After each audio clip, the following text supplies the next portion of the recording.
Welcome to our book club review of Switch, How to Change Things When Change is Hard. We will give you an overview of some of the main concepts of the book using examples that sustainability change agents may find useful. To describe the change framework presented in the book, imagine ourselves as an elephant with a rider following a path. The rider needs clarity to direct the elephant. The rider would be our rational side. For example, giving clarity by saying sort aluminum, paper, plastic, and glass into clearly marked bins instead of just saying recycle. The rider is not strong enough to direct the elephant unless the elephant is willing and motivated to do what the rider wants it to do. The elephant would be our emotional side. For example, it is more effective to motivate the elephant by saying, if you take the sustainability pledge in your community, your children will have access to a healthier environment rather than just saying, if you cooperate with the sustainability pledge, then that would benefit humankind. The elephant won't be able to walk through a path that is not clearly marked. The path would be the situations surrounding us. For example, using prompts as a reminder to turn off the lights as an effective guide to the desired behavior. In order to make change happen, we have to facilitate the clarity of the rider, the motivation of the elephant, and shape the path. If one of the three factors is not working, real change is unlikely. For things to change, somebody somewhere has to start acting differently. Each person has an emotional elephant side and a rational rider side. To prompt change, you've got to reach both. There are a variety of ways to reach each while also shaping the path. The following examples may help light the way for making change. Our first scenario will describe how change takes place when using peer-to-peer influence to rally the herd. Due to the fact that the elephant constantly looks for cues about how to behave, we can see in the example that follows how one's workplace can be transformed by the behavior of others. Red Light is a big company with 200 employees working many hours a day. Part of their day is to think and act quickly, since all work needs to be done as fast as possible. This results in a stressful working environment which causes employees to be rude and short-tempered. This stress also affects the company's performance. Kathy is a new employee. She is always happy and has a positive attitude. Even during hard work days, she smiles and helps others. Kathy's co-workers now have a better work experience because of her attitude. They're smiling a lot more than before. Even their families at home are noticing the change in their outlook. After 3 months, the company announces the best performance in 3 years, and that the stress levels have decreased considerably. While the CEO makes this announcement and sees the faces of his employees, he finds himself smiling too. Our next scenario discusses a way to direct the rider by scripting the critical moves. This scripting provides clarity as it dissolves resistance to change. By combining this approach with rallying the herd, the proposed sustainability pledge will experience a greater adoption rate.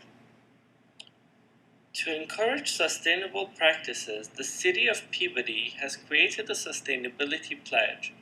The pledge provides clear direction to the rider of the specific behaviors that a resident would need to practice to create a sustainable community. To further increase the likelihood of adoption, Peabody could also rally the herd by implementing a public participation thermometer to track the pledge rate for the community. This feedback mechanism will motivate others to participate. The fact that behavior is contagious is a great way to shape the path for people and rally the herd into taking the sustainability pledge. Scenario 3 gives us an example of motivating the elephant by helping us find the feeling. Almost all successful change efforts take the sequence of see, feel, change. By being presented with evidence that helps us feel something, whether it be a disturbing look at the problem, a hopeful glimpse of the solution, or in the example that follows, sadness tied to humor, we have been hit at an emotional level, something that speaks to the elephant. The commercial that follows tries to strike an emotional chord, as emotion is one of the best ways to motivate the elephant to proceed.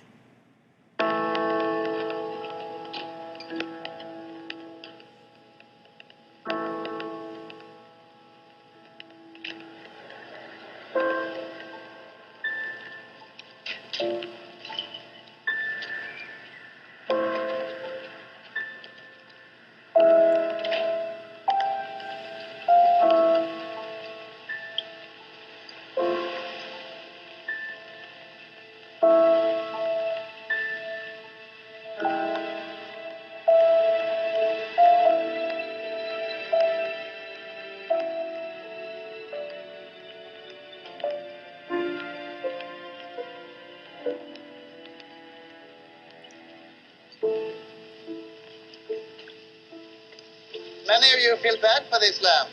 That is because you're crazy. It has no feelings, and the new one is much better.